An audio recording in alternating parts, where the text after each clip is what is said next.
We talk a lot about diversity these days, which is great, but somehow we leave out one of the most powerful forms of it, generational diversity. Different ages bring different strengths, different blind spots, and let's be honest, very different ringtone volumes. You know what I mean.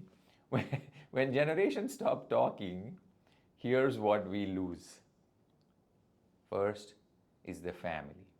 Without intergenerational harmony, family dinners become like mini United Nations meetings, full of conflict, confusion, and one uncle who still thinks forwarding emails is a form of communication and is still upset why nobody responded. Grandparents become background noise. Parents become exhausted referees.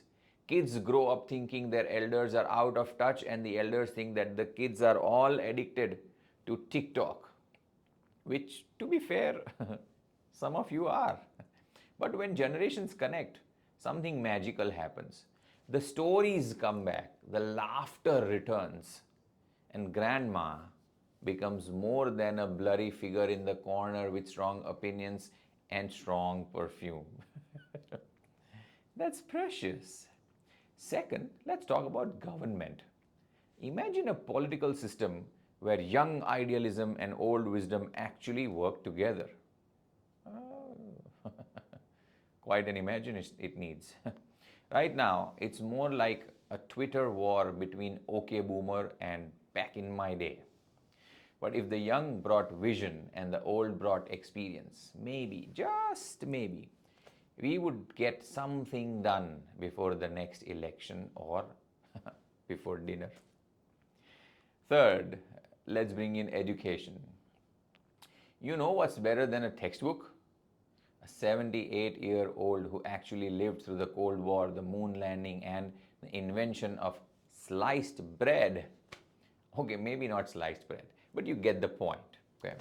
We've got generations of untapped educational gold sitting in retirement homes while kids learn life skills from YouTube tutorials hosted by 12-year-olds named Braden or whatever that name is. Trust me, we can do better. Fourth is religion. Now, regardless of what you believe, every tradition needs two things: roots and relevance. But when the elders leave and the youth disappear, religion becomes like your great aunt's ceramic nativity set. Once meaningful, now just collecting dust. Generational harmony in faith communities doesn't just preserve rituals, it renews them. It gives them new meanings which are more current and more relevant.